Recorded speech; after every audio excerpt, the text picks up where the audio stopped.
Hello, good afternoon. Good afternoon, Miss. Good afternoon. Good afternoon, ma'am. Good afternoon, Miss. Good afternoon.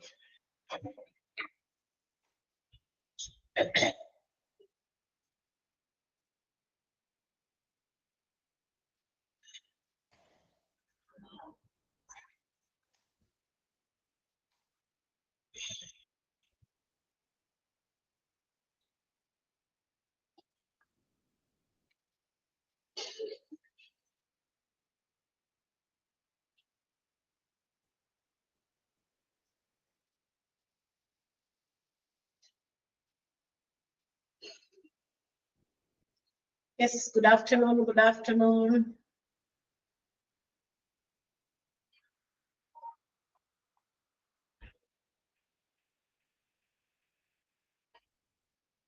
Good morning, ma'am. Good afternoon. Good afternoon. കുറേ പേരെ കാണാനില്ല, അതുകൊണ്ടാണ് ഇങ്ങനെ നോക്കിയിരിക്കുന്നത്.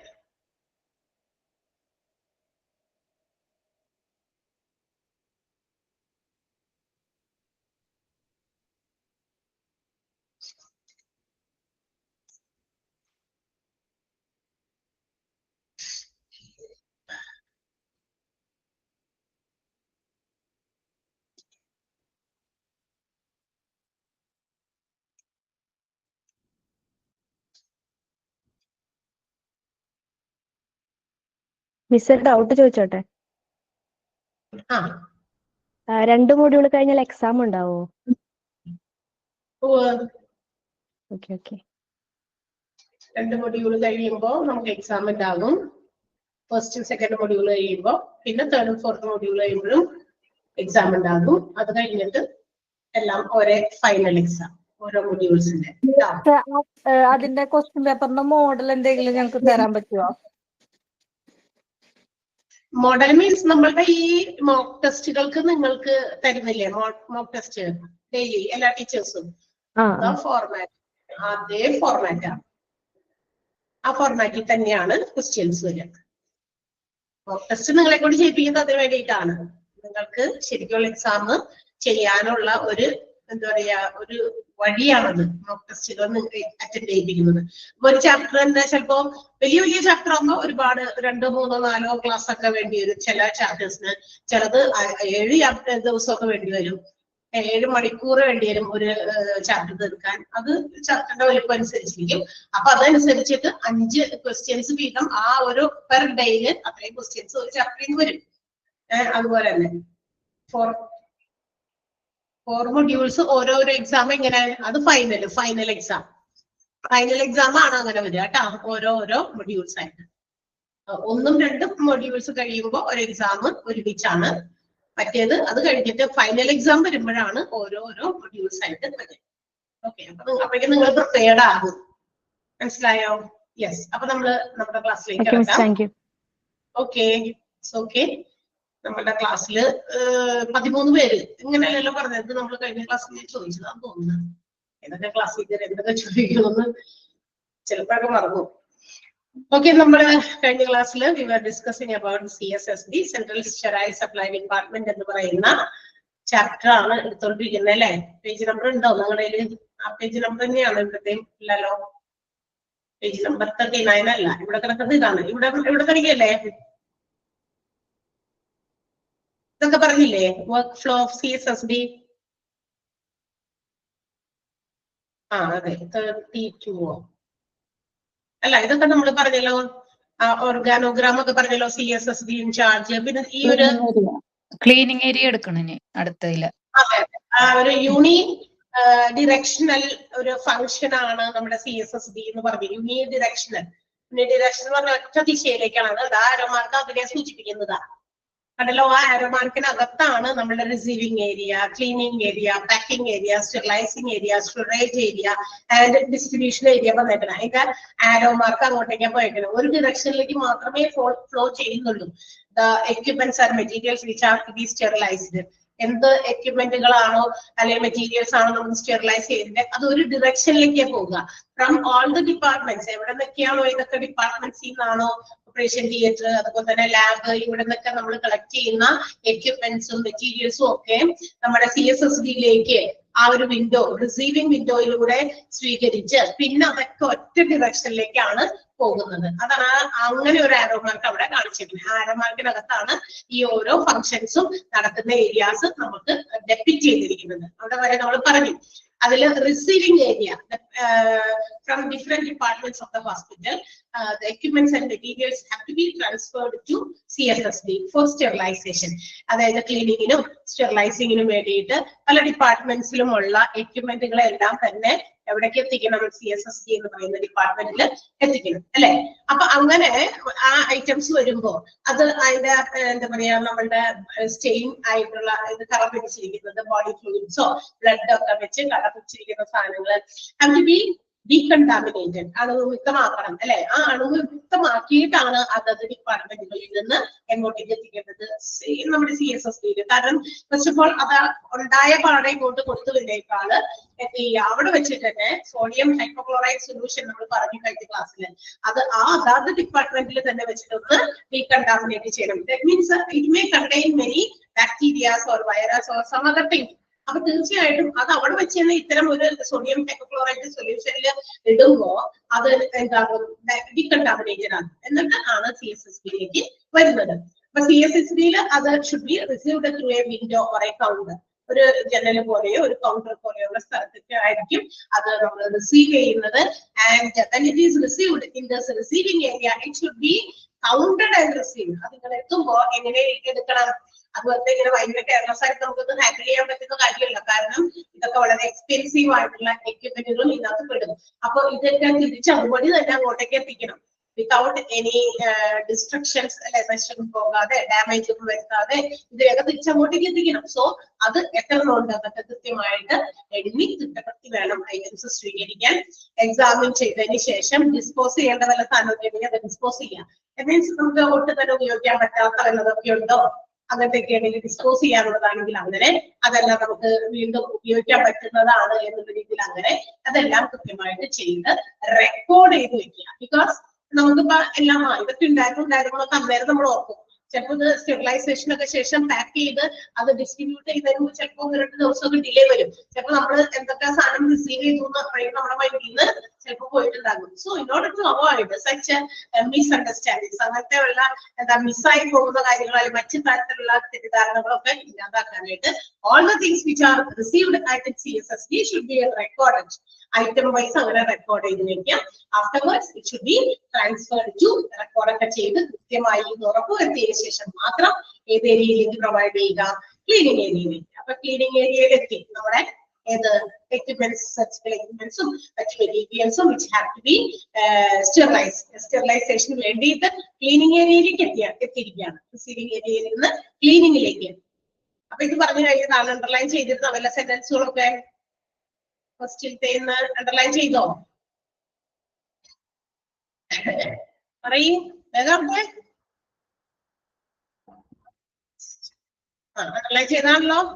Underline ചെയ്ത് last സമയമില്ലാണ്ട് നിർത്തിയതാണോ എന്ന് അറിയാൻ വേണ്ടിയിട്ടാണ് ചോദിച്ചത്. Okay, next one cleaning area. ഇനി അടുത്തത് ഏതാണ്? ക്ലീനിങ് ഏരിയയിലേക്കാണ് നമ്മളുടെ ഈ ഏരിയയിൽ നിന്ന്, നമ്മുടെ റിസീവിംഗ് ഏരിയയിൽ നിന്ന് സ്റ്റെറിലൈസിംഗ് ചെയ്യാനുള്ള എക്യുപ്മെന്റ്സ് ഒക്കെ തന്നെ കൊണ്ടുപോകുന്നത്. ആൻഡ് ഈ പറയുന്ന ക്ലീനിങ് ഏരിയയിൽ മാനുവൽ ആയിട്ട് ഓൾസോ ബൈ യൂസിങ് മെഷീൻസ് ഉപയോഗിച്ചൊക്കെ ക്ലീനിങ് ഇൻസ്ട്രുമെന്റ്സ് ഒക്കെ ക്ലീൻ ചെയ്യുന്നുണ്ട്. 2 രീതിയിലുണ്ട്. അപ്പോ മാനുവൽ ആയിട്ടും ചെയ്യാം, മെഷീൻസ് ഉപയോഗിച്ച് ചെയ്യാം, അല്ലെങ്കിൽ 2 ഉപയോഗിക്കേണ്ടതാണെങ്കിൽ അങ്ങനെ. അപ്പൊ അതിന് വേണ്ടിയിട്ട് നമുക്ക് ആവശ്യത്തിന് വാട്ടർ സപ്ലൈയും അതുപോലെ തന്നെ ഡിറ്റർജന്റോ മറ്റേതെങ്കിലും ലിക്വിഡ് ഫോംസോ ബ്രഷസ്, പല ടൈപ്പ് പല സൈസസിലുള്ള ബ്രഷസ് ഒക്കെ വേണ്ടി വരും. ചിലതൊക്കെ ഭയങ്കര എന്താ പറയാ സ്പേസ് ഒന്നും അകത്ത് അധികം ഇല്ലാത്ത കുഞ്ഞു കുഞ്ഞു ട്യൂബുകളോ മറ്റു പോലത്തൊക്കെ ആയിരിക്കുമല്ലോ. അപ്പൊ അതിനനുസരിച്ച് അതിനകത്തൊക്കെ നന്നായി ക്ലീൻ ചെയ്യാനുള്ള രീതിയിലുള്ള ഡിഫറെന്റ് സൈസ്ഡ് ആയിട്ടുള്ള ഷേപ്സ് ഉള്ള എന്താണ് ബ്രഷസ് ഒക്കെ വേണ്ടി വരും. അപ്പൊ അതൊക്കെ ഈ ഏരിയയിൽ ഉണ്ടാവും. ഈ ക്ലീനിങ് ഏരിയയിൽ ഇതെല്ലാം കൃത്യമായിട്ട് ഉണ്ടായിരിക്കും. ആൻഡ് ഓൾസോ അൾട്രാസോണിക് വാഷർ അതിന് വേണ്ടിയിട്ടുള്ള ഒരു മെഷീനാണ്. ഈ എക്യുപ്മെന്റ് എല്ലാം സർജിക്കൽ എക്യുപ്മെന്റ്സും ടൂൾസും ഒക്കെ ക്ലീൻ ചെയ്യാനും ഒക്കെ വേണ്ടിയിട്ടുള്ള ഒരു മെഷീൻ, അതിന് വേണ്ടി മാത്രമാണ് ഉപയോഗിക്കുന്ന മെഷീനാണ് അൾട്രാസോണിക് മെഷീൻ, വാഷർ മെഷീൻ എന്ന് പറയുന്നത്. അപ്പൊ അത് നമ്മുടെ ഈ സർജിക്കൽ ടൂൾസ് ഒക്കെ ക്ലീൻ ചെയ്യാനായിട്ട് കുറച്ചുകൂടി ഹെൽപ്പ് ചെയ്യും.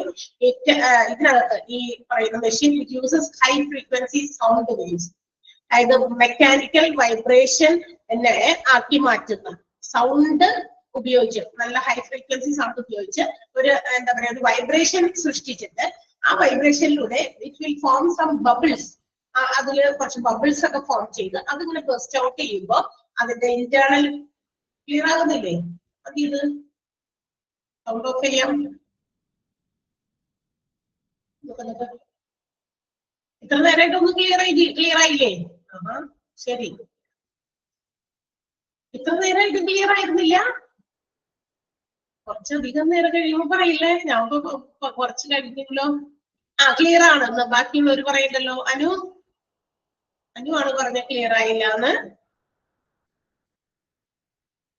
അപ്പൊ അനു ഒന്ന് ഇച്ചിരി എന്നാ എവിടെയെങ്കിലും സ്ഥലം മാറിയിരിക്കോ, അല്ലെങ്കിൽ പെട്ടെന്നൊന്ന് ലീവ് ചെയ്തിട്ട് ജോയിൻ ചെയ്യോ ചെയ്തേ. കാരണം അത് അനുവിന്റെ മാത്രം പ്രശ്നമാണെന്നാണ് നമുക്ക് ഇവിടെ നിന്ന് മനസ്സിലാക്കാൻ സാധിക്കുക. ഓക്കെ, പെട്ടെന്ന് കേട്ടോ.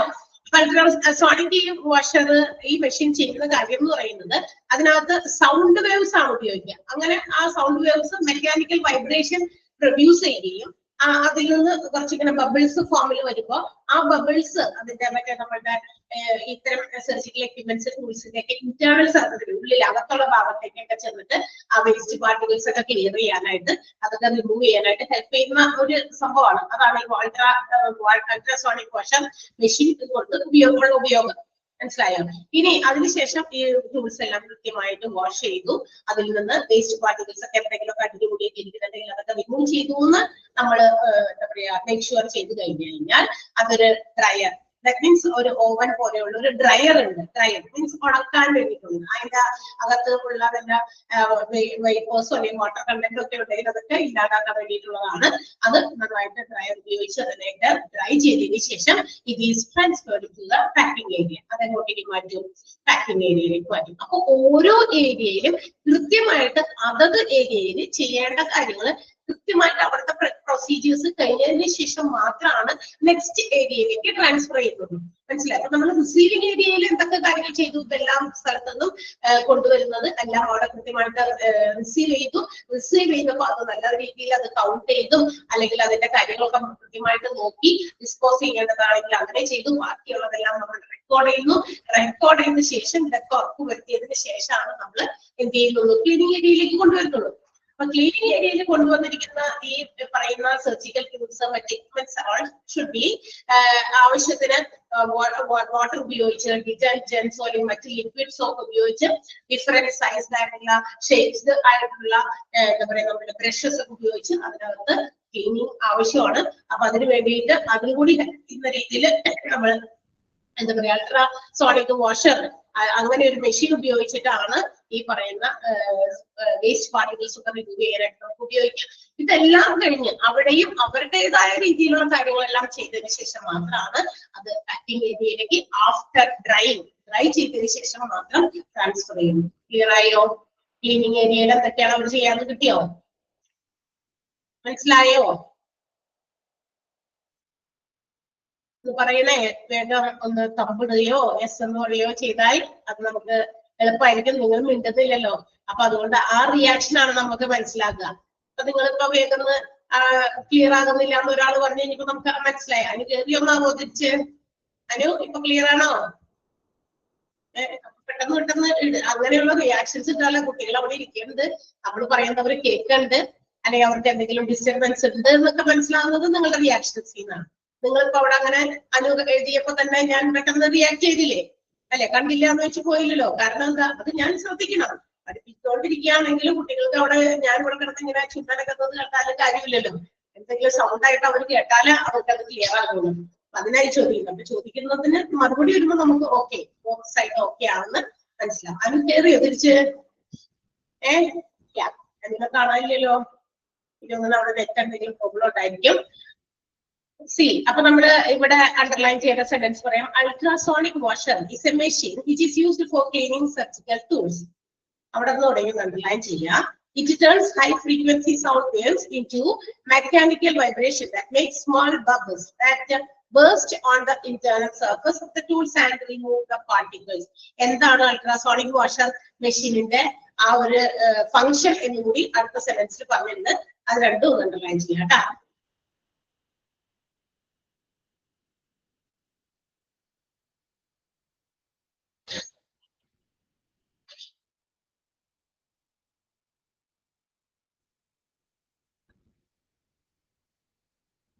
റെഡിയായോ?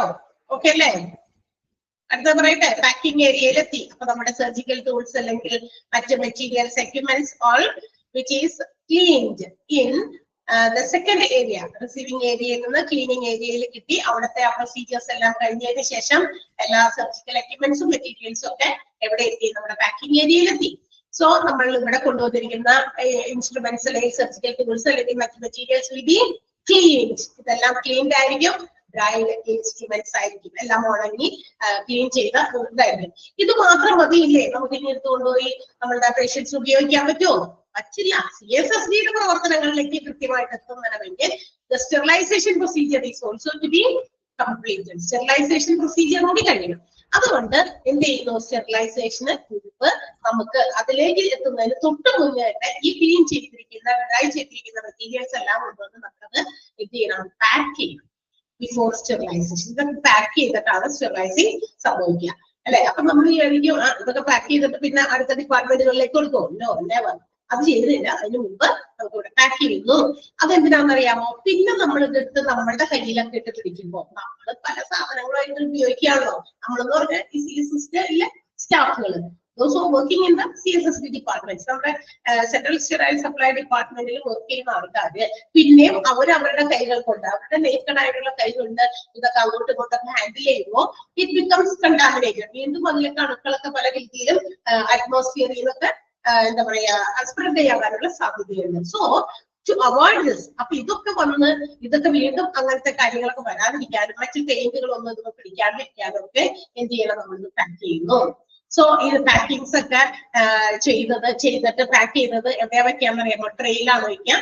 അതിന് ഡബിൾ ലെയർ കോട്ടൺ ക്ലോത്തോ, ഡബിൾ ലെയറിലെ കോട്ടൺ ക്ലോത്ത് എടുത്തിട്ട് ഡബിൾ ലെയർ 2 ലെയർ ആയിട്ട് ഇട്ടിട്ട് അതിനകത്ത് ആക്കിയോ അല്ലെങ്കിൽ പേപ്പർ എൻവലപ്സ് ഒക്കെ ഉണ്ട്. പേപ്പർ കവറുകൾ, പ്ലാസ്റ്റിക് അല്ല, പേപ്പർ കവറുകൾ. അത് ഉപയോഗിക്കാന്ന് പറഞ്ഞു കഴിഞ്ഞാൽ നമുക്ക് നമ്മളുടെ വീടുകളിലൊക്കെ എന്തെങ്കിലും ഫംഗ്ഷൻ വരുമ്പോൾ നമ്മൾ വീടുകളിൽ ഡിസ്പോസിബിൾ പ്ലേറ്റ്സ്, ഗ്ലാസസ് ഒക്കെ വാങ്ങിക്കുന്നുണ്ട്.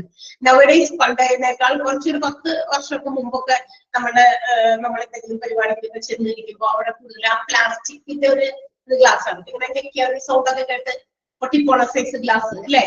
അങ്ങനത്തെ ഉപയോഗിച്ചിരുന്ന ട്രാൻസ്പെറന്റ് ആയിട്ടുള്ളത്. പക്ഷെ ഇന്ന് അങ്ങനത്തെ ഗ്ലാസ് കാണുന്നില്ല. കുറച്ചുകൂടി ഇക്കോ ഫ്രണ്ട്ലി ആയിട്ടുള്ള രീതിയിൽ അല്ലെ, നേച്ചർ ഫ്രണ്ട്ലി ആയിട്ടുള്ള രീതിയിലുള്ള പല കമോഡിറ്റീസ് വസ്തുക്കളൊക്കെ നമ്മൾ ഉപയോഗിക്കാൻ തുടങ്ങിയപ്പോൾ ഈ ഡിസ്പോസിബിൾ പ്ലേറ്റ്സിന്റെ ഒക്കെ രൂപമാണ്. അതൊക്കെ പേപ്പർ രീതിയിൽ ആക്കി മാറ്റി അല്ലെ, പേപ്പർ ഗ്ലാസ്, പേപ്പർ പ്ലേറ്റ്സ് ഒക്കെ ആക്കി മാറ്റി. കാരണം ഇതൊന്നും ഈ മറ്റേ സാധനമൊക്കെ പ്ലാസ്റ്റിക് ആണതൊക്കെ നമ്മൾ കൊണ്ടുപോയി ഉപയോഗം കഴിഞ്ഞു അവിടെ കൊണ്ടുപോയി എവിടെയെങ്കിലും മൂലക്കിട്ട് കത്തിക്കാൻ പറ്റില്ല അല്ലെ? കത്തിച്ചു കഴിഞ്ഞാൽ അതിന്റെ സ്മോക്സ് ഒക്കെ വലിയ അപകടങ്ങൾക്ക് കാരണമാണ്. അതുകൊണ്ട് കത്തിക്കാൻ പാടില്ല. ഇനി അത് എവിടെയെങ്കിലും വല്ലോടത്ത് കൊണ്ടുപോയി കുത്തിയിട്ടാന്ന് വെച്ചാലോ അത് നമ്മളുടെ മണ്ണിലേക്ക് അത് എന്ത് ചെയ്യുന്നില്ല, ഡീകമ്പോസ് ചെയ്ത് പോകുന്നുമില്ല. അപ്പൊ ഇത് 2 റീസൺസ് ഉള്ളത് കൊണ്ട് പതുക്കെ ആ സാധനമൊക്കെ അവോയ്ഡ് ചെയ്ത് ഇത്തരം കാര്യങ്ങളിൽ സബ്സ്റ്റിറ്റ്യൂട്ട് ചെയ്തു. Plastic papers, plastic bags, plastic ഇതൊക്കെ മാറ്റി എന്ത് ചെയ്തു? നമ്മുടെ പേപ്പർ പ്ലേറ്റുകളും ഗ്ലാസസും ഒക്കെ മാറ്റി. അതുപോലെ തന്നെ ഇവിടെ പേപ്പർ എൻവലപ്സ് കിട്ടും, എൻവലപ്പ് കവറുകൾ. അതിനകത്തേക്ക് വെച്ചിട്ടാണ് ഈ ഉണങ്ങിയ ക്ലീൻ ചെയ്ത നമ്മുടെ മെറ്റീരിയൽസ്, എക്യുപ്മെന്റ്സ്, സർജിക്കൽ ടൂൾസ് എല്ലാം പാക്ക് ചെയ്യുന്നത്. അപ്പോ നമ്മുടെ പ്ലാസ്റ്റിക് ആയിട്ടുള്ള മറ്റ് ഇതിനേക്കാളൊക്കെ അപേക്ഷിച്ച് പേപ്പർ എൻവലപ്സ് കുറച്ച് കോസ്റ്റ്ലി ആണ്. പ്ലാസ്റ്റിക് നമ്മളുടെ ബാഗുകളൊക്കെ കുറച്ച് ടിഒ സ്റ്റെറിലൈസേഷൻ, അതായത് ഒരു സീലിംഗ് മെഷീൻസ് ഒക്കെ ഉപയോഗിച്ച് ടിഒ എന്ന് പറഞ്ഞു കഴിഞ്ഞാൽ ഇവിടെ താഴെ ഉണ്ട് ethylene oxide machine. Ethylene oxide machine എന്താണെന്നൊക്കെ അതിന്റെ ഫംഗ്ഷൻ അവിടെ പറയുന്നുണ്ട്, നമുക്ക് നോക്കാം. അപ്പൊ അങ്ങനെയുള്ള ആ ഒരു സ്റ്റെറിലൈസേഷൻ രീതി ഉപയോഗിച്ചിട്ടാണ് എന്ത് ചെയ്യുന്നത്? സ്റ്റെറിലൈസ് ചെയ്യാൻ പറ്റുള്ളൂ. അപ്പൊ പ്ലാസ്റ്റിക് ബാഗ്സ് ഒക്കെ നമുക്ക് വേണമെങ്കിൽ അങ്ങനത്തെ സ്റ്റെറിലൈസേഷന് വേണ്ടിയിട്ട് ഉപയോഗിക്കാവുന്നതാണ്. ഈ പാക്കിങ്ങും കൃത്യമായിട്ട് അത് സീലും ഒക്കെ ചെയ്തതിന് ശേഷം then only the instruments or these packed items are sent to sterilization. അതിന് ശേഷം മാത്രം ഇതെല്ലാം പാക്ക് ചെയ്ത് സീൽ ചെയ്ത് വെച്ചതിന് ശേഷം മാത്രമാണ് സ്റ്റെറിലൈസേഷൻ വേണ്ടി അടുത്ത ഏരിയയിലേക്ക് ട്രാൻസ്ഫർ ചെയ്യുന്നത്. പാക്കിംഗ് ഏരിയയിൽ അപ്പൊ ഇത്രയും കാര്യങ്ങളാണ് ചെയ്യേണ്ടത്. ഡ്രൈഡ് ആയിട്ടുള്ള ക്ലീൻഡ് ആയിട്ടുള്ള materials or equipments have to be packed before sterilization എന്നുള്ളത് വളരെ ഇമ്പോർട്ടന്റ് ആണ്. So that it may not just painted while handling. മറ്റ് ഏതെങ്കിലുമൊക്കെ സ്ഥലത്ത് അങ്ങോട്ടൊക്കെ കൈമാറുമ്പോഴോ എടുത്തു വെക്കുമ്പോഴോ ഒക്കെ പെയിന്റ് ആകാൻ സാധ്യതയുണ്ട്, അണുക്കൾ പിടിക്കാൻ സാധ്യതയുണ്ട്. അപ്പൊ അതൊക്കെ അവോയ്ഡ് ചെയ്യാനാണ് ഇത് പാക്ക് ചെയ്യണമെന്ന് പറയുന്നത്. പാക്ക് ചെയ്യേണ്ടത് നമ്മൾ ട്രേസിലാണ് വെക്കേണ്ടത്. അത് ഡബിൾ കോട്ടൺ ആയിട്ടുള്ള ക്ലോത്തോ അല്ലെങ്കിൽ പേപ്പർ എൻവലപ്സിലോ ഒക്കെ നമുക്ക് പാക്ക് ചെയ്യാവുന്നതാണ്. ക്ലിയർ ആയോ? പാക്കിംഗ് ഏരിയയിൽ എന്തൊക്കെ കാര്യങ്ങളാണ് നടക്കുന്നതെന്ന് മനസ്സിലായോ?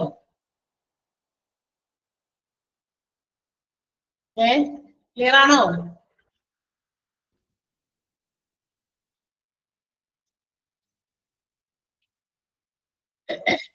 ഓക്കെ, എല്ലാവരും ഇപ്പൊ ക്ലിയർ ആണോ? അനു അപ്പൊ ഇവിടെ ഒന്ന് അണ്ടർലൈൻ ചെയ്യണം. ഇതിനകത്ത് അണ്ടർലൈൻ ചെയ്യേണ്ട സെന്റൻസ് പാക്കിംഗ് ഏരിയയിൽ most of the items are packed in trace which are covered with double layer of cotton cloth and paper envelops എന്ന് ഒന്ന് അണ്ടർലൈൻ ചെയ്യണ്ട. പേപ്പർ എൻവലപ്സ് വരെ ഒന്ന് അണ്ടർലൈൻ ചെയ്യും.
ഹലോ ഹലോ, കേക്കണ്ടോ?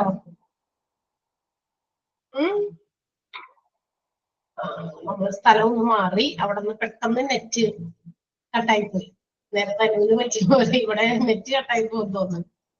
ഇടയ്ക്ക് വെച്ചിട്ട് പെട്ടെന്ന് നിങ്ങൾ വിചാരിച്ചോ ഞാൻ ഇറങ്ങിപ്പോയിന്ന്?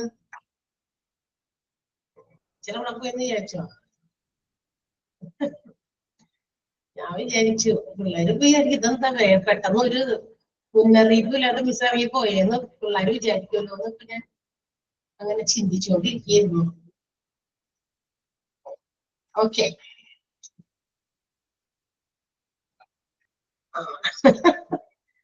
ഞാൻ വിചാരിച്ചു എന്റെ നെറ്റ് പോയിന്നല്ലേ. ഞാനും അങ്ങനെയൊക്കെ തന്നെ വിചാരിച്ചു. പിള്ളേര് വിചാരിച്ചിട്ടുണ്ടാവും ഒരു മുന്നറിയിപ്പില്ലാണ്ട് മിസ് അങ്ങോട്ട് ഇട്ടിട്ട് അങ്ങോട്ട് ഓടിക്കളഞ്ഞെന്ന് വിചാരിച്ചു. ഞാൻ പെട്ടെന്ന് ഞാൻ കുറച്ചെന്തൊക്കെയോ പറഞ്ഞോണ്ടിരുന്നു, പക്ഷെ അപ്പോഴാണ് പെട്ടെന്ന് ബ്ലാങ്ക് ആയിരിക്കുന്നത് ആകെ. ഓക്കെ, അപ്പൊ നമ്മൾ പാക്കിംഗ് ഏരിയയിൽ നിന്നാണ് പോണേ കേട്ടോ. പാക്കിംഗ് ഏരിയ ഇപ്പൊ ക്ലിയർ ആണല്ലോ, എല്ലാം ക്ലിയർ ആയി തോന്നുന്നത് അല്ലേ? Yes, okay. അപ്പൊ നമുക്കൊന്ന് അണ്ടർലൈൻ ചെയ്യാം, സെന്റൻസ് അണ്ടർലൈൻ ചെയ്യാം. Cleaned and dried instruments are packed before sterilization so that they are not tainted while handling. Sorry, അത് നമ്മൾ അണ്ടർലൈൻ ചെയ്തില്ല. ആ പാരഗ്രാഫിനകത്ത് എന്താണ് അണ്ടർലൈൻ ചെയ്തതെന്ന് വെച്ചാൽ 2 സെന്റൻസ് അണ്ടർലൈൻ ചെയ്തില്ലേ? മോസ്റ്റ് ഓഫ് ദ സെന്റൻസ് തുടങ്ങി അടുത്ത 2 സെന്റൻസ് പേപ്പർ എൻവലപ്സ് വരെ വരണം. പിന്നെ ആഫ്റ്റർ പാക്കിംഗ് ആൻഡ് സീലിംഗ് അതിനകത്ത് ആ സെന്റൻസ് വരണം കേട്ടോ. ട്രാൻസ്ഫേർഡ് ഫോർ സ്റ്റെറിലൈസേഷൻ, ആ 2 സെന്റൻസ് ആണ് പാക്കിംഗ് ഏരിയയിൽ അണ്ടർലൈൻ ചെയ്യാനുള്ളത്. അപ്പൊ ഇനി അടുത്തത് സ്റ്റെറിലൈസേഷൻ ഏരിയ. അടുത്ത എന്താണ്? ഇപ്പൊ സ്റ്റെറിലൈസേഷൻ ഏരിയ. അപ്പൊ പാക്കിംഗ് ഏരിയ കഴിഞ്ഞു, അവിടെ നിന്ന് നമുക്ക് എങ്ങോട്ടേക്ക് ട്രാൻസ്ഫർ ചെയ്ത് വന്നു? സ്റ്റെറിലൈസേഷൻ ഏരിയയിലേക്ക് ഈ പറയുന്ന ടൂൾസ് ആൻഡ് എക്യുപ്മെന്റ്സ് ഒക്കെ എത്തിയിട്ടുണ്ട് ആഫ്റ്റർ പാക്കിംഗ്. അപ്പൊ പാക്കിങ്ങിൽ അവർ കൃത്യമായിട്ട് അത് ലേബൽ ചെയ്ത് സീൽ ചെയ്തിട്ടൊക്കെയാണ് വന്നിരിക്കുന്നത്. ഇനി സ്റ്റെറിലൈസേഷൻ ഏരിയയിൽ എന്താണ് ചെയ്യുന്നത്? സ്റ്റെറിലൈസേഷൻ ഏരിയയിൽ ചെയ്യുന്നത് സ്റ്റെറിലൈസേഷൻ പ്രൊസീജിയർ തന്നെയാണ്. And it may be of 3 types. 3 രീതികളുണ്ട്. 3 രീതി പറഞ്ഞിട്ടല്ലോ, 3 രീതികൾ പറയുന്നുണ്ട്. പക്ഷെ ഒരു 2 മെത്തേഡ്സ് എന്നാണല്ലോ എഴുതിയേക്കണേ. അപ്പൊ ഇതിൽ ഏതെങ്കിലും ഒരു മെത്തേഡുകൾ നമുക്ക് അപ്ലൈ ചെയ്യാവുന്നതാണ് അല്ലെ? CSSD-യില് സ്റ്റെറിലൈസേഷൻ പ്രൊസീജിയേഴ്സ് ഈ താഴെ പറയുന്ന രീതികളിൽ ഏതെങ്കിലും ഹോസ്പിറ്റൽസ് അവരവരുടെ എന്താ പറയാ ഒരു കൺവീനിയൻസ് അനുസരിച്ചിട്ടായിരിക്കും ചെയ്യുക. ഏത് അഫോർഡബിൾ ആകുന്ന രീതിയാണോ അവർക്ക് പറ്റുന്നത് അതനുസരിച്ചിട്ടായിരിക്കും ചെയ്യുക. ഓക്കെ, അപ്പൊ ഒന്നാമത്തേത് first one or a autoclave steam sterilization ആണ്. സ്റ്റീം സ്റ്റെറിലൈസേഷൻ ആണ് നമ്മുടെ ഓട്ടോക്ലേവ്സിൽ നടക്കുക. ഇവിടെ സ്റ്റീമാണ് അണ്ടർ പ്രഷർ, കുറച്ച് നല്ല ആവശ്യത്തിന് സ്റ്റീം ഒക്കെ പ്രൊവൈഡ് ചെയ്ത് അങ്ങനെ സ്റ്റെറിലൈസ് ചെയ്യുന്ന ഇത് കുറച്ച് എല്ലാ ഹോസ്പിറ്റൽസിനും അഫോർഡ് ചെയ്യാൻ പറ്റുന്ന ഒരു മെത്തേഡ് ഓഫ് സ്റ്റെറിലൈസേഷൻ ആണ്. അപ്പൊ സ്റ്റീം പ്രഷർ ഉപയോഗിച്ചിട്ട് നമ്മുടെ എക്യുപ്മെന്റ്സും ടൂൾസും ഒക്കെ ക്ലീൻ ചെയ്യുന്ന അല്ലെങ്കിൽ സ്റ്റെറിലൈസ് ചെയ്യുന്ന ഒരു മെത്തേഡാണ്. ഇവിടെ ഓട്ടോക്ലേവ് പ്രൊഡ്യൂസർ സ്റ്റീം, അതിന്റെ ഒരു ടെമ്പറേച്ചറിന്റെ ഒരു മെഷർമെന്റ് ഒക്കെ പറയുന്നുണ്ട്. At a temperature of 121 degree centigrade under 15 pounds of pressure.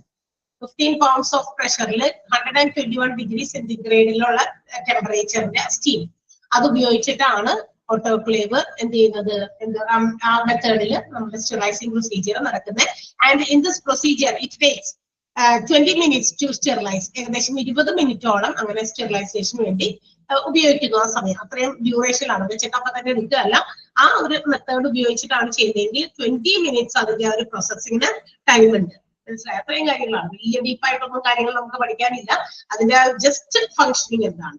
അപ്പൊ ഓട്ടോക്ലേവ് അല്ലെങ്കിൽ സ്റ്റീം സ്റ്റെറിലൈസേഷൻ മെത്തേഡിൽ ഈ ഒരു മെത്തേഡ് അഫോർഡബിൾ ആണ് എന്നുള്ളതും പിന്നെ 15 pound പ്രഷറിൽ 121 സെന്റിഗ്രേഡില് ടെമ്പറേച്ചർ സ്റ്റീം പ്രൊഡ്യൂസ് ചെയ്തിട്ടുള്ള ഓട്ടോക്ലേവിംഗ് ആണ് ഈ സ്റ്റെറിലൈസേഷൻ രീതിയിൽ നടക്കുന്നതെന്നും അത് ഒരു 20 minutes പ്രോസസ് ആണ് എന്നുള്ളതുമാണ് നമ്മൾ എന്താ പറയാ കോമൺ ആയിട്ട് അതിനെ കുറിച്ച് അറിയുന്ന ഒരു കാര്യം.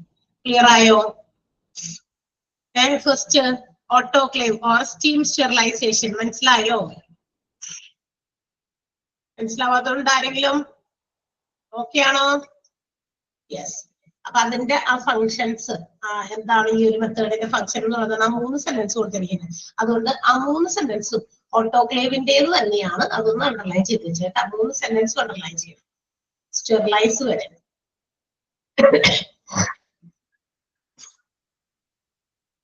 അഫോർഡബിൾ മെത്തേഡ് ആണ്.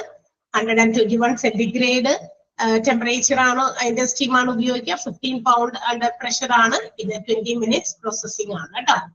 അങ്ങനെ ഷോർട്ടായിട്ട് നമ്മൾ മനസ്സിലാക്കി വെച്ചാൽ മതി. അപ്പൊ ഓട്ടോക്ലേവിന്റേത് അതാണ്. അടുത്തത് എഥിലീൻ ഓക്സൈഡ് മെഷീൻ, ETO. നമ്മൾ നേരത്തെ അതിന്റെ തൊട്ട് മുകളിലത്തെ ഇതിൽ പറഞ്ഞിരുന്നു ETO സ്റ്റെറിലൈസിങ് അല്ലെങ്കിൽ സീലിംഗ് ഒരു രീതി ഉണ്ടെന്ന്. അപ്പൊ അത് ഇവിടെ എടുത്ത് പറഞ്ഞതുകൊണ്ടാണ് ഞാൻ അന്നേരം അവിടെ ഒന്ന് പറയാനും. Ethylene oxide machine ETO gas, അതായത് കെമിക്കൽ ഗ്യാസ് സ്റ്റെറിലൈസിംഗ് ആണ് ഇവിടെ നടക്കുന്നത്. മറ്റേത് സ്റ്റീം സ്റ്റെറിലൈസേഷൻ ആയിരുന്നു ഓട്ടോക്ലേവിൽ നമ്മൾ പറഞ്ഞത് അല്ലെ. ഇവിടെ കെമിക്കൽ ഗ്യാസ് സ്റ്റെറിലൈസിംഗ് ആണ് ഈ ഒരു പ്രൊസീജിയറിൽ നടക്കുന്നത്. അപ്പൊ അതിന്റെ ഷോർട്ട് ഫോമും ഫുൾ ഫോമും ഒന്ന് മറക്കാണ്ട് അണ്ടർലൈൻ ചെയ്തോ. Ethylene oxide machine gas chemical gas sterilisation procedure ആണ്. Okay, ETO.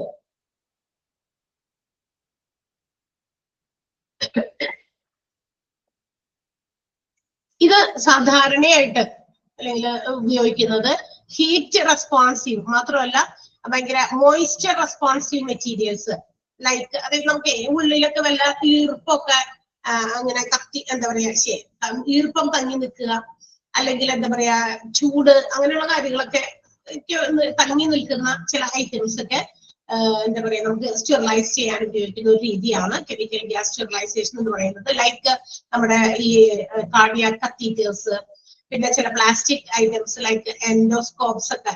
ഇതൊക്കെ എന്തിനാണ് ഉപയോഗിക്കുന്നത് എന്ന് വെച്ച് കഴിഞ്ഞാൽ നമ്മുടെ ബോഡി ക്യാവിറ്റീസിനകത്ത് നമ്മുടെ ബോഡിയിലുള്ള ചില അറകളൊക്കെ ഉണ്ടല്ലോ, അതിൽ നിന്നൊക്കെ ചില സാധനങ്ങളൊക്കെ ഇങ്ങനെ വലിച്ചെടുക്കാൻ വേണ്ടി ഉപയോഗിക്കുന്ന ഒരു ഫ്ലെക്സിബിൾ ഒരു ട്യൂബാണ്. ഈ ബോഡി ക്യാവിറ്റീസിലേക്ക് ഇത് ഇൻസേർട്ട് ചെയ്തിട്ട് ആ അറകളിൽ നിന്നൊക്കെ എന്തെങ്കിലുമൊക്കെ ഇങ്ങനെ നമുക്ക് സക്ക് ചെയ്തൊക്കെ എടുക്കാൻ പറ്റുന്ന രീതിയിൽ വളരെ തിന്നായിട്ടുള്ള ഒരു ഫ്ലെക്സിബിൾ ട്യൂബാണ് കത്തീറ്റേഴ്സ്. അപ്പൊ അങ്ങനെയുള്ള ഐറ്റംസ്, അങ്ങനെയുള്ള ടൂൾസ് അല്ലെങ്കിൽ മെറ്റീരിയൽസ് ഒക്കെ നമുക്ക് എന്താ പറയാ സ്റ്റെറിലൈസ് ചെയ്യാൻ വേണ്ടിയിട്ടുള്ള ഒരു മെത്തേഡാണ് ETO, നമ്മുടെ എഥിലീൻ ഓക്സൈഡ് മെഷീൻ അല്ലെങ്കിൽ കെമിക്കൽ ഗ്യാസ് സ്റ്റെറിലൈസേഷൻ കൊണ്ട് ഉപയോഗിക്കുന്നത്. ഇനി മാത്രമല്ല, ഇത് നമ്മൾ നേരത്തെ പറഞ്ഞ പോലെ നേരത്തേത് ഓട്ടോക്ലേവ്സ് ഭയങ്കര അഫോർഡബിൾ ആണ്, എന്നാൽ ഇത് കുറച്ചുകൂടി കോസ്റ്റ്ലിയുമാണ്. ആൻഡ് പോയിസണസ് ഗ്യാസസ് ഒക്കെ ഇതിനകത്ത് നിന്നൊക്കെ എന്താ പറയാ അതൊക്കെ ഫ്രീ ഫ്രം ഗ്യാസ് മോളിക്യൂൾസ്, അതായത് പലതരത്തിലുള്ള ഗ്യാസുകളൊക്കെ ഗ്യാസ് തന്മാത്രകളൊക്കെ ഇത്തരം സാധനത്തിന്റെ ഉള്ളിലൊക്കെ ഉണ്ട്. മാത്രമല്ല ഇത് എടുത്തിട്ട് ഇനി വേറൊരു പേഷ്യന്റിലേക്ക് ഉപയോഗിക്കുമ്പോൾ ഒരു കുഞ്ഞിതാണെങ്കിൽ പോലും മേ ബി വളരെ സീരിയസ് ഇഷ്യൂ ആണ് അല്ലെ. ഒരു ചെറിയ ഒരു അംശം പോലും അതിനകത്ത് സ്റ്റക്ക് ചെയ്ത് നിന്ന് കഴിഞ്ഞാൽ അതുകൊണ്ട് അത് ഉപയോഗിച്ച് മറ്റൊരു പേഷ്യന്റിലേക്ക് നമ്മൾ ഉപയോഗിക്കുമ്പോൾ അത് വലിയ ബുദ്ധിമുട്ടാണ്. അപ്പൊ അതുകൊണ്ട് അങ്ങനെയുള്ള കാര്യങ്ങൾക്ക് ഒഴിവാക്കാൻ കുറച്ചും കൂടി സേഫസ്റ്റ് രീതിയും കൂടിയാണ്, എങ്കിൽ കൂടി ഇത് വളരെ കുറച്ചുകൂടി എന്താ പറയാ എക്സ്പെൻസീവ് ആണ്, കോസ്റ്റ്ലി ആണ് കേട്ടോ. അപ്പൊ ഇതുപോലെയുള്ള പോയിസണസ് ഗ്യാസുകളും മറ്റൊക്കെ തങ്ങി നിൽക്കുകയാണെങ്കിൽ അതിലേക്ക് നമുക്ക് ഇങ്ങനെ സക്ക് ചെയ്ത് മാറ്റാൻ പറ്റുന്ന രീതിയിലുള്ളതാണ്. ഇനി ഇതിന്റെ സ്റ്റെറിലൈസിംഗ് പ്രൊസീജിയറിന് ഏകദേശം ഒരു 8 to 12 hours ആണ് എടുക്കുക. 8 മുതൽ 12 മണിക്കൂർ വരെ അത് ആ ഒരു പ്രോസസ്സിംഗ് നമുക്ക് ആ സാധനത്തെ വസ്തുക്കളെ ഉപയോഗിക്കേണ്ടി വരും. ക്ലിയർ ആണ്? അതാണ് എഥിലീൻ ഓക്സൈഡ് മെഷീൻ ഉപയോഗിക്കുന്നത്, അല്ലെങ്കിൽ അത്തരം സാഹചര്യങ്ങളിലാണ് അത് ഉപയോഗിക്കുക. ക്ലിയർ ആയോ?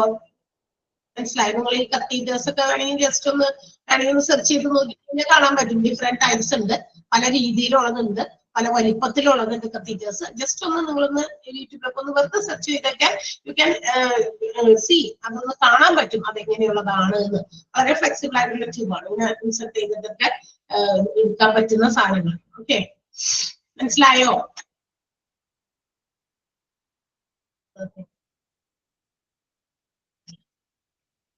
ക്ലിയർ ആണല്ലോ?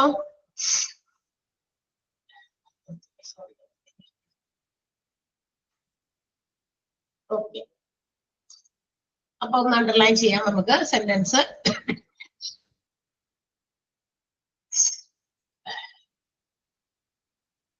അതിന്റെ ഫുൾ ഫോം ആവശ്യമുണ്ട്. അത് കെമിക്കൽസ് ഗ്യാസ് സ്റ്റെറിലൈസേഷൻ എന്നുകൂടി അതിന്റെ പേരുണ്ട്. അപ്പൊ അതിന്റെ ഫസ്റ്റ് സെന്റൻസ് തന്നെ അണ്ടർലൈൻ ചെയ്യട്ടെ. ദിസ് മെത്തേഡ് എന്ന് പറയുമ്പോൾ നിങ്ങൾ ദിസ് മെത്തേഡ് എന്ന് പറഞ്ഞ് പഠിക്കരുത്. എഥിലീൻ ഓക്സൈഡ് മെഷീൻ method കേട്ടോ. primarily used for heat responsive and moisture responsive materials like cardiac catheters, plastic items and endoscopes. ഒക്കെ ഏകദേശം അങ്ങനത്തെ തന്നെ രീതിയിലുള്ള സാധനങ്ങൾ അടിച്ചു നോക്കിയാൽ കിട്ടും നിങ്ങൾക്ക് എങ്ങനെയുള്ളതാണ്. ഇനി അതിന്റെ മറ്റേ ഫംഗ്ഷനിലും ഈ കാര്യം പറയുന്നത് ഒന്ന് അണ്ടർലൈൻ ചെയ്യണം. It is A costly machine and uses poisonous gas, due to which it is necessary to make sure that these items are be free of gas molecules before using them on a patient.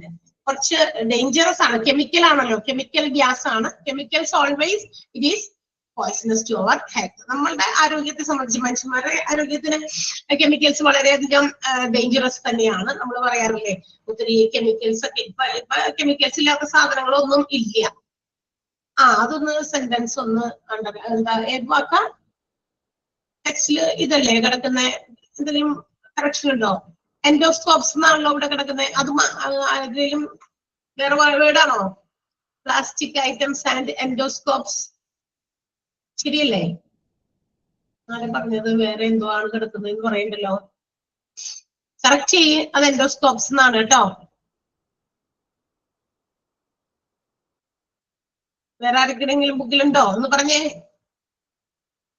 എല്ലാവരും ഇങ്ങനെ തന്നെയാണോ കിടക്കുന്നേ? അറിയ ഒരാളിവിടെ എന്തോ message വന്നു. ഇവിടെ same എന്ത് ഇവിടെ കിടക്കുന്നത് തന്നെയല്ലേ? ശരിയല്ലേ?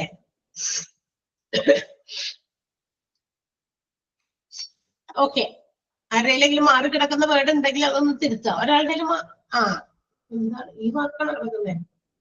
എൻഡോസ്കോപ്പ് എന്നാക്കട്ടോ, എൻഡോസ്കോപ്പ് എന്നാക്കത്. എൻഡോസ്കോപ്പ് ആണ്. കത്തീറ്റേഴ്സ് എൻഡോസ്കോപ്സ് ആണ് കേട്ടോ.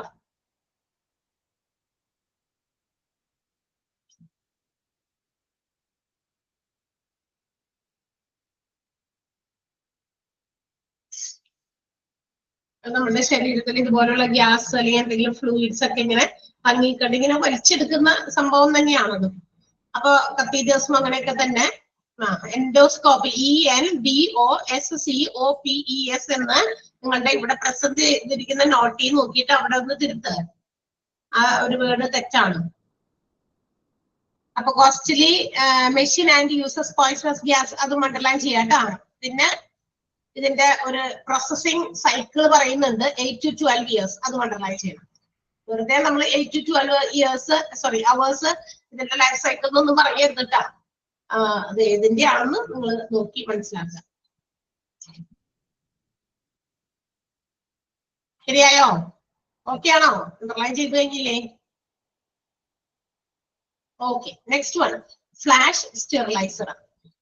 ഇപ്പൊ മറ്റേത് രണ്ടും ആണ് ആക്ച്വലി ഏതെങ്കിലും ഹോസ്പിറ്റൽസ് അവരവരുടെ കൺവീനിയൻസ് അനുസരിച്ച് ഉപയോഗിക്കുക. ഓട്ടോക്ലേവ് സ്റ്റെറിലൈസിങ്ങോ അല്ലെങ്കിൽ രണ്ടാമത്തേത് നമ്മൾ പറഞ്ഞ ethylene oxide machine chemical gas ഉപയോഗിച്ചിട്ട് സ്റ്റെറിലൈസിങ് ചെയ്യുന്ന രീതിയോ. ഈ കെമിക്കൽസ് അതാണ് നമ്മൾ പറഞ്ഞുകൊണ്ട് വന്നത്. അപ്പൊ കെമിക്കൽസ് ഉപയോഗിക്കുമ്പോൾ നമുക്കറിയാം ഇച്ചിരി അൺഹെൽത്തി ആണ്. പക്ഷെ ചില സിറ്റുവേഷൻസിൽ നമുക്ക് ഈ പറയുന്ന പോലെ ചില എന്തെങ്കിലും പോയ്സണസ് ആയിട്ടുള്ള ഗ്യാസ് മോളിക്യൂൾസോ മറ്റൊക്കെ ഈ പറയുന്നതിന്റെ ഇടയിൽ ഉള്ളിലൊക്കെ തങ്ങി നിൽക്കുന്നുണ്ടെങ്കിൽ അതൊക്കെ എടുത്ത് മാറ്റാൻ വേണ്ടി ഉപയോഗിക്കുന്ന സംഭവങ്ങളാണ് കേട്ടോ. അതുകൊണ്ടാണ് ഇത് ഉപയോഗിക്കുക. അപ്പൊ അതിന് ഒരു 8 to 12 hours ആണ് അതിന്റെ ഒരു ടൈം ഡ്യൂറേഷൻ കൊടുത്തിരിക്കുന്നത്. അടുത്തത് മറ്റൊന്നാണ് ഫ്ലാഷ് സ്റ്റെറിലൈസർ ആണ്. ഇത് ഓപ്പറേഷൻ തിയേറ്ററിൽ എമർജൻസി പേർപ്പസിൽ മാത്രം ഉപയോഗിക്കുന്നതാണ്. വളരെ ക്രിട്ടിക്കൽ ആയിട്ടുള്ള എമർജൻസി ആയിട്ടുള്ള കാര്യങ്ങളിൽ അത്തരം സന്ദർഭങ്ങളിൽ ഓപ്പറേഷൻ തിയേറ്റേഴ്സിൽ ഉപയോഗിക്കുന്ന ഇതിനം സ്റ്റെറിലൈസേഷൻ പ്രോസസ്സാണ്. ഇതെന്ന് പറയുന്നത് വളരെ എന്താ പറയാ കുറച്ച് സമയമുള്ളൂ. നമുക്ക് അവിടെ വലിയ കാര്യമായിട്ട് ഡീപ്പായിട്ടോ അല്ലെങ്കിൽ മറ്റു ഒത്തിരി സമയം എടുത്തൊക്കെ അത്തരം പ്രോസസ്സിംഗ് ഒക്കെ ചെയ്ത് നമുക്ക് സ്റ്റെറിലൈസ് ചെയ്യാനുള്ള സമയമില്ല. അതുകൊണ്ട് തന്നെ വെരി ഷോർട്ട് സ്റ്റെറിലൈസേഷൻ സൈക്കിള് മാത്രമുള്ള ഒരു സംഭവമാണ് ഫ്ലാഷ് സ്റ്റെറിലൈസർ എന്ന് പറയുന്നത്. That means it takes only 3 to 4 minutes. അതായത് നമുക്ക് ഇതിനകത്ത് കൂടുതൽ ഡിഗ്രി ഓഫ് ടെമ്പറേച്ചർ കൊടുത്തിട്ട് സ്റ്റെറിലൈസിങ് ചെയ്യുന്ന രീതിയാണ്. 132 ഡിഗ്രി ടെമ്പറേച്ചറിലാണ് ഇത് എന്താ പറയാ അത്രയും റേസ് ചെയ്ത് നമുക്ക് സ്റ്റെറിലൈസ് ചെയ്യാനുള്ള ഒരു സാധ്യതയുണ്ട്. അപ്പൊ സമയം കുറവാണ്. കൂടുതൽ ടെമ്പറേച്ചർ ഉപയോഗിക്കുന്നു, സമയം കുറച്ചേ നമുക്കുള്ളൂ. കാരണം ഓപ്പറേഷൻ തിയേറ്ററിൽ പെട്ടെന്ന് പല പ്രൊസീജിയേഴ്സിനും need some surgical tools and also equipments. അപ്പൊ അതുകൊണ്ട് സമയം എടുത്ത് ഇനി CSSD കൊടുത്ത് അവിടെ നിന്ന് അത് എല്ലാം കഴിഞ്ഞ് സ്റ്റെറിലൈസിങ് പ്രൊസീജിയർ ഒക്കെ കഴിഞ്ഞ് 2 ദിവസം കഴിഞ്ഞ് കിട്ടിയാൽ പോരാ. അത് ഇത്തരം നെസസറി എമർജൻസി കേസസിലാണ് ഈ ഒരു ഫ്ലാഷ് സ്റ്റെറിലൈസർ ഉപയോഗിക്കുന്നത്. ക്ലിയർ ആയോ? So these are the 3 methods. സ്റ്റെറിലൈസിങ്ങിന്റെ 3 രീതികളാണ്. ക്ലിയർ? അപ്പൊ അത് കംപ്ലീറ്റ് ഒന്ന് അണ്ടർലൈൻ ചെയ്തത് കേട്ടോ. ഫ്ലാഷ് സ്റ്റെറിലൈസറിന്റെ 3 രീതിയിലുള്ള സാധനങ്ങളൊക്കെ ഇവിടെ ഒരു സിമ്പിൾ ഓട്ടോക്ലേവ് അടക്കം ടൈപ്സ് നമ്മളിവിടെ കൊടുത്തിട്ടുണ്ട്. ഓട്ടോമേറ്റഡ് ഓട്ടോക്ലേവ്, ഓട്ടോക്ലേവിന്റെ 3 രീതിയിൽ ഫ്ലാഷ് ഓട്ടോക്ലേവ് കാണിച്ചിട്ടുണ്ട്. ആ 3 സെന്റൻസ് അണ്ടർലൈൻ മുഴുവൻ അണ്ടർലൈൻ ചെയ്യണം കേട്ടോ. 2 സെന്റൻസേ ഉള്ളൂ, വലിയ സെന്റൻസ് ആണ്.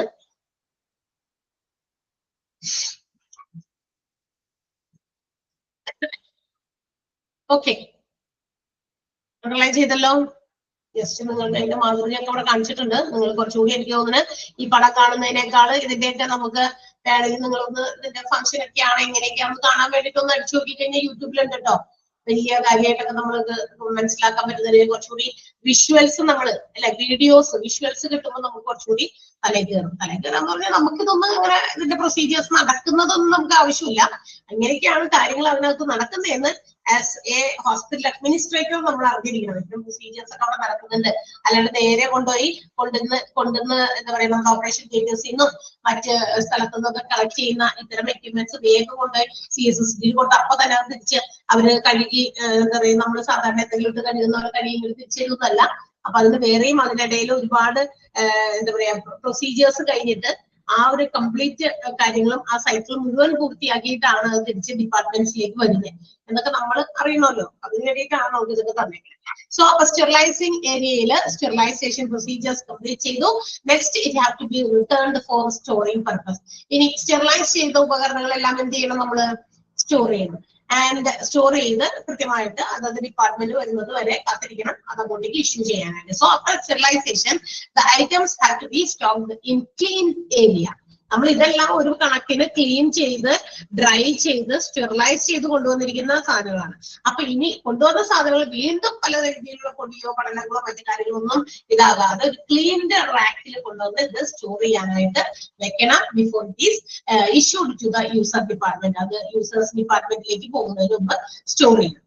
അപ്പൊ സ്റ്റോർ ചെയ്യാനായിട്ട് നമ്മൾ ഇങ്ങനെ കൊണ്ടുവരുന്ന ഐറ്റംസ് അതിന് ഫോളോ ചെയ്യേണ്ട ഒരു മെത്തേഡാണ്. എന്ന് വെച്ചിട്ടുണ്ടെങ്കിൽ ആദ്യം കിട്ടിയ സാധനങ്ങളെ ആദ്യം സ്റ്റെറിലൈസ് ചെയ്ത് കൊടുക്കാനായിട്ട് CSSD ഡിപ്പാർട്ട്മെന്റ് അല്ലെങ്കിൽ അതിലെ സ്റ്റാഫുകൾ എന്താ പറയാ അതിനുള്ള കാര്യങ്ങൾ ഒരുക്കങ്ങൾ തയ്യാറെടുപ്പുകൾ അവർ നടത്തണം. ആദ്യം ഏതൊക്കെ ഡിപ്പാർട്ട്മെന്റുകളിൽ നിന്നാണോ ആദ്യം സ്റ്റെറിലൈസേഷന് വേണ്ടി കൊടുത്തേക്കണേ അന്നേരം അവർക്കാണ് ആദ്യം തിരിച്ചതുകൊണ്ട് കൊടുക്കണ്ടേ. So this method is not as first എന്ത് വന്നോ first have to be given back, അത് തിരിച്ചു കൊടുക്കണം. അതിന് നമ്മൾ വിളിക്കുന്ന പേരാണ് first in first out method അല്ലെങ്കിൽ FIFO മെത്തേഡ് എന്ന് പറയും. കേട്ടിട്ടുണ്ടാവുമല്ലോ, കൊമേഴ്സുകാരൊക്കെ ഉണ്ടെങ്കിൽ കേട്ടിട്ടുണ്ടാവും അല്ലെ. FIFO എന്ന് കേട്ടിട്ടുണ്ടോ? FIFO മെത്തേഡ്, FIFO LIFO ഒക്കെ ചെയ്തിട്ടുണ്ടാവുമല്ലോ. കേട്ടിട്ടില്ല? നിങ്ങൾ എല്ലാവരും സയൻസുകാരാ? ആണോ?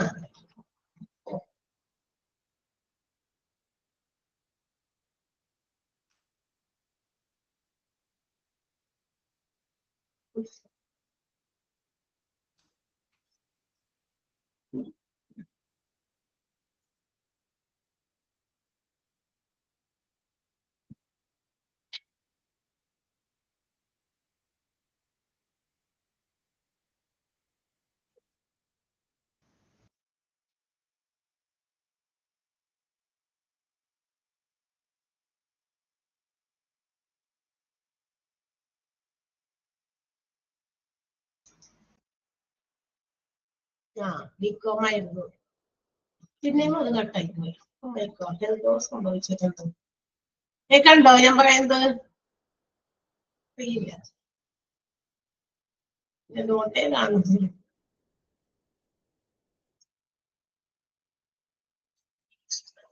അങ്ങനെയാണ്.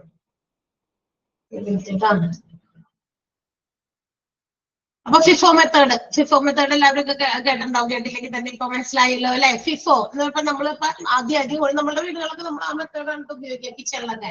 കാരണേ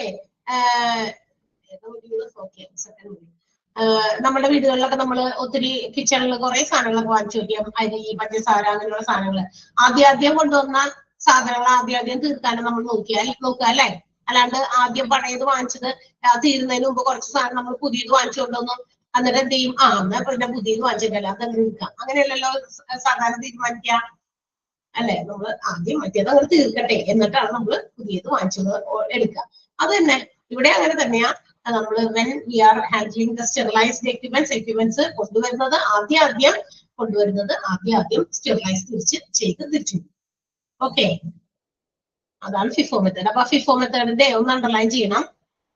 സ്റ്റോറേജിനകത്ത് after sterilization, items are provisionally stocked in a clean rack from where they are issued to the user departments. First in, first out method is the principle to follow the replacement of sterile in keeping demand of the departments. That's underline cheyidukku.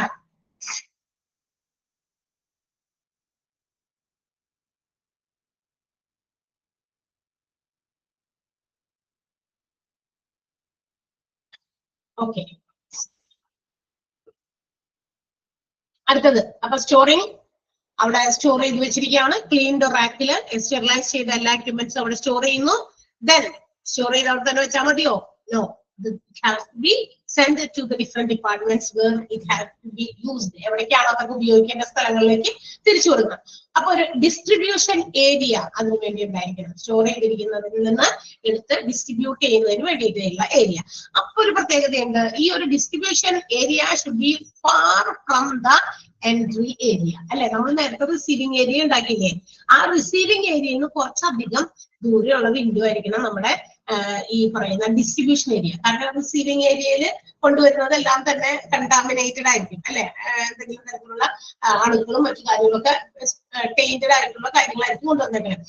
അപ്പൊ എന്താ പറയാ, അതിൽ നിന്ന് നമുക്ക് കുറച്ച് ദൂരെ ആയാൽ മാത്രമാണ്, അല്ലെങ്കിൽ ഇത് നമ്മൾ അങ്ങോട്ട് ഇങ്ങോട്ടൊക്കെ പിടിക്കോ മാറ്റോടോ അല്ലെങ്കിൽ പെട്ടെന്ന് ഇത്ര ഡിസ്റ്റൻസിലൊക്കെ ചിലപ്പോൾ പടരാനുള്ള സാധ്യതകളുണ്ട്. അപ്പൊ അതിന്റെ കൗണ്ടർ കുറച്ച് ദൂരെ ആയിരിക്കണം. അതിനും ഒരു പ്രോപ്പർ ഒരു സെപ്പറേറ്റ് വിൻഡോ ഷുഡ് ബി വേറെ ഉണ്ടായിരിക്കണം. അങ്ങനെയാണ് പറയുക. ഇൻ മോഡേൺ ഹോസ്പിറ്റൽസിൽ there will be different lift dump elevators for shifting. അതായത് സ്റ്റെറിലൈസ്ഡ് ആയിട്ടുള്ള മെറ്റീരിയൽസ് മറ്റു ഡിപ്പാർട്ട്മെന്റിലേക്ക് എത്തിക്കാനായിട്ട് വേറെ ലിഫ്റ്റ് ആണ്. ഇതിനകത്ത് പറ്റില്ല. അപ്പൊ കൊണ്ടുവരുന്ന നമ്മുടെ സ്റ്റെറിലൈസേഷന് വേണ്ടി കൊണ്ടുവരുന്ന മെറ്റീരിയൽസ് കൊണ്ടുപോകുന്ന ലിഫ്റ്റില് മറ്റേത് കൊണ്ടുപോകാൻ പാടില്ല. അതിന് സെപ്പറേറ്റ് ഉണ്ട്. അത് മോഡേൺ ഹോസ്പിറ്റൽസില് വളരെ എക്യുപ്ഡ് ആയിട്ടുള്ള ഹോസ്പിറ്റൽസില്, വലിയ വലിയ ഹോസ്പിറ്റൽസില് ഒക്കെയാണ്. സൈസ് ഓഫ് ഹോസ്പിറ്റൽ അനുസരിച്ച് മാറും അത്തരം സൗകര്യങ്ങളും രീതികളും അല്ലെ. കാരണം അതിന് അവർക്ക് അതിനുള്ള കഴിവുണ്ട് അങ്ങനെയുള്ള കാര്യങ്ങളൊക്കെ ഇൻസ്റ്റാൾ ചെയ്യാനായിട്ട്. അപ്പൊ അതിന് അത്രയും കാര്യങ്ങളാണ് ഉപയോഗിക്കുക. ക്ലിയർ ആയോ? ഇതൊന്ന് അണ്ടർലൈൻ ചെയ്യണം കേട്ടോ. It should be away from it should be distribution area should be away from the accepting area and must have a window with a counter. അതൊന്ന് അണ്ടർലൈൻ ചെയ്തത് ആ ഫസ്റ്റ് സെന്റൻസ് മാർക്ക്.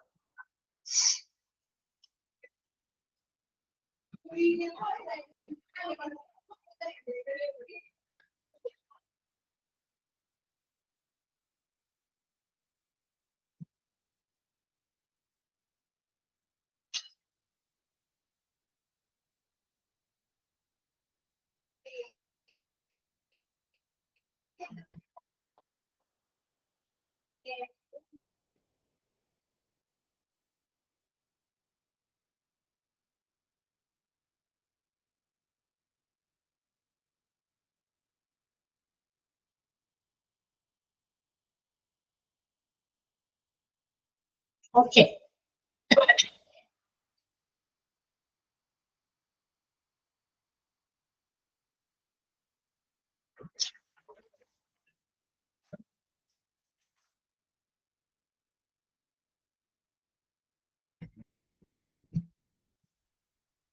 അടുത്തത് quality indicators used in CSSD. ഇനി CSSDയിൽ ഉപയോഗിക്കുന്ന ചില quality indicator. Indicator എന്ന് പറഞ്ഞാൽ എന്താ?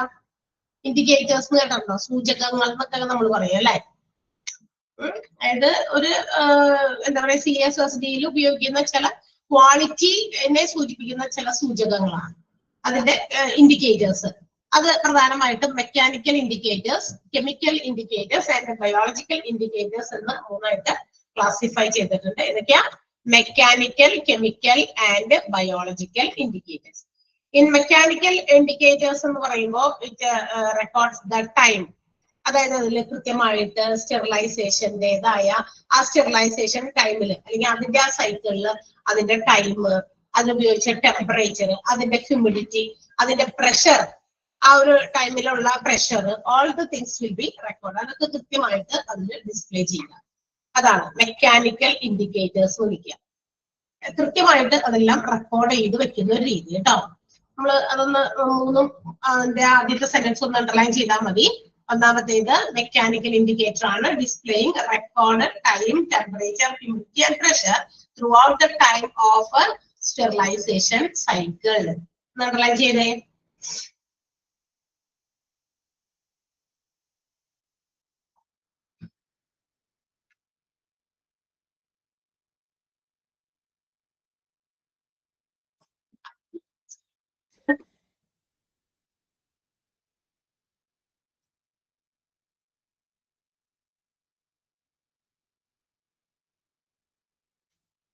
അടുത്തത് കെമിക്കൽ ഇൻഡിക്കേറ്റേഴ്സ് ആണ്. കെമിക്കൽ ഇൻഡിക്കേറ്റേഴ്സിന് എന്താണ് ഇതെന്ന് പറയുന്നത്? Decide to react to physical conditions inside the ആ സ്റ്റെറിലൈസിംഗ് ചേംബറിനകത്ത് നടക്കുന്ന പല ഫിസിക്കൽ ആയിട്ടുള്ള കണ്ടീഷൻസ് അതിനനുസരിച്ച് റിയാക്ട് ചെയ്യാൻ വേണ്ടിയിട്ട് ഡിസൈൻ ചെയ്തിരിക്കുന്ന സാധനങ്ങളാണ് നമ്മുടെ കെമിക്കൽ ഇൻഡിക്കേറ്റേഴ്സ് എന്ന് പറയുന്നത്. ദാറ്റ് മീൻസ് ഇതിനകത്ത് കുറച്ചുകൂടി പറഞ്ഞു കഴിഞ്ഞാല് ഇതിനകത്ത് ഉപയോഗിക്കുന്ന നമ്മുടെ ഓട്ടോക്ലേവ് ആണോ അല്ലെങ്കിൽ സ്റ്റീം സ്റ്റെറിലൈസർ ഏതാണ് ഉപയോഗിക്കുന്നത്, അത് കൃത്യമായിട്ട് വർക്ക് ചെയ്യുന്നുണ്ട് എന്നുള്ളത് കൺഫേം ചെയ്യുക എന്നുള്ളതും മനസ്സിലായി. കൃത്യമായിട്ട് ഫംഗ്ഷൻ ചെയ്യുന്നതും ഓപ്പറേറ്റ് ചെയ്യുന്നുണ്ട് അതുകൂടി മേക്ക് ഷുവർ ചെയ്യുക എന്നുള്ളതാണ് കെമിക്കൽ ഇൻഡിക്കേറ്റേഴ്സിന്റെ ഉദ്ദേശം. പലതരത്തിലുള്ള കെമിക്കൽ ഇൻഡിക്കേറ്റേഴ്സ് യൂസ് ചെയ്യുന്നുണ്ട്, such as Bowie Dick test pack and chemical indicator strips. ഇവിടെ ഞങ്ങളൊക്കെ അത് കാണിച്ചിട്ടുണ്ട്, സ്ട്രിപ്സ് ഒക്കെ കാണിച്ചിട്ടുണ്ട്. കെമിക്കൽ ഇൻഡിക്കേറ്റേഴ്സിന്റെ സ്ട്രിപ്പ് പോലെയൊക്കെ ഈ പണ്ട് നമ്മൾ ക്ലാസ്സുകളിലൊക്കെ പഠിച്ചിട്ടില്ലേ? ഏതൊക്കെയോ ക്ലാസ്സുകളിൽ പഠിച്ചിട്ടുണ്ടല്ലോ ഇൻഡിക്കേറ്റേഴ്സ് ഒക്കെ, ചെറിയ ക്ലാസ്സിലൊക്കെ ബയോളജിയിലൊക്കെ നമ്മൾ പഠിച്ചിട്ടുണ്ടാവും. ഇവിടെയും അതുപോലെ ഏതെങ്കിലുമൊക്കെ കാര്യങ്ങൾ ടെസ്റ്റ് ചെയ്യാൻ ഉപയോഗിക്കുന്നതും ചിലതൊക്കെ ഇൻഷുർ ചെയ്യാൻ ഉപയോഗിക്കുന്നതുമായിട്ടുള്ള കാര്യങ്ങളാണ് ഇൻഡിക്കേറ്റേഴ്സ് എന്ന് പറയുന്നത് കേട്ടോ. ആദ്യത്തേത് നമ്മൾ പറഞ്ഞ മെക്കാനിക്കൽ ഇൻഡിക്കേറ്റേഴ്സ് എന്ന് പറയുന്നത് അതിന്റെ പ്രോപ്പർ ഫംഗ്ഷനിങ് കൃത്യമായി നടക്കുന്നുണ്ടോ എന്ന് മേക്ക് ഷുവർ ചെയ്യുക.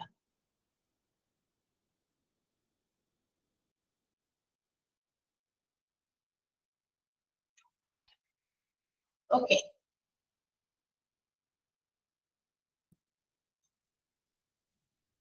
കെമിക്കൽ ഇൻഡിക്കേറ്റേഴ്സിന്റെ ഫസ്റ്റ് സെന്റൻസ് മാത്രം അണ്ടർലൈൻ ചെയ്തേ. Chemical indicators are designed to react in physical conditions inside the sterilising chamber. Physical കണ്ടീഷൻസിന് അനുസരിച്ച് ഓട്ടോക്ലേവ്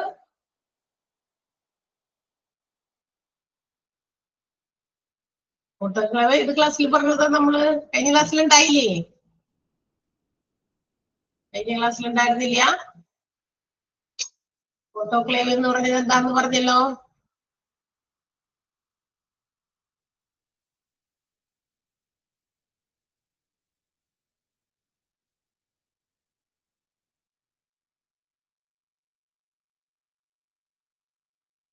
ഉണ്ടായിരുന്നോ ക്ലാസ്സില്? ആ, സ്റ്റീമൊക്കെ ഉപയോഗിച്ച് നമ്മൾ സ്റ്റെറിലൈസ് ചെയ്യുന്നതാണ് അണ്ടർ പ്രഷർ. പ്രഷറിലെ സ്റ്റീം ഉപയോഗിച്ചിട്ട് ഒരു സ്റ്റീം അപ്പൊ എന്താ പറയാ ആവി ഉപയോഗിച്ച് നമ്മൾ പല എക്യുപ്മെന്റുകളിലേക്ക് ക്ലീൻ ചെയ്യാൻ, അതിന്റെ ഇന്റേണൽ എക്സ്റ്റേണൽ പാർട്സ് ഒക്കെ കൃത്യമായിട്ട് ക്ലീൻ ചെയ്യാൻ ഉപയോഗിക്കുന്ന ഒരു രീതി. അതിന്റെ ടെമ്പറേച്ചർ ഒക്കെ ഉപയോഗിച്ചിട്ടാണ് അത് ക്ലീനിങ് പ്രൊസീജിയേഴ്സ് നടക്കുന്നത് കേട്ടോ. അതിലെ ഫസ്റ്റ് സെന്റൻസ് അണ്ടർലൈൻ ചെയ്യണേ. ഫസ്റ്റ് വൺ ഇതിനകത്തെ നമ്മുടെ കെമിക്കൽ ഇൻഡിക്കേറ്റേഴ്സിലെ. Okay,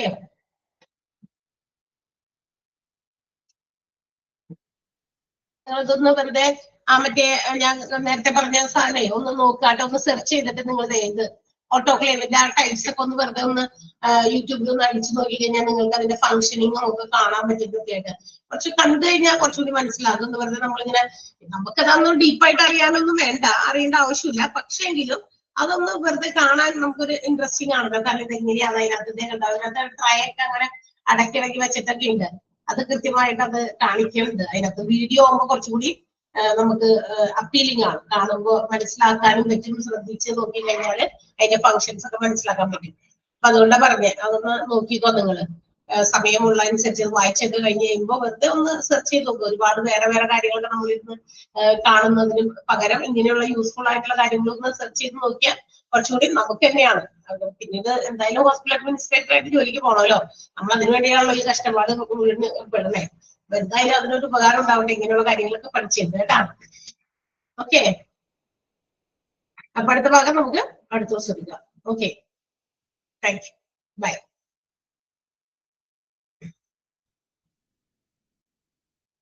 thank U.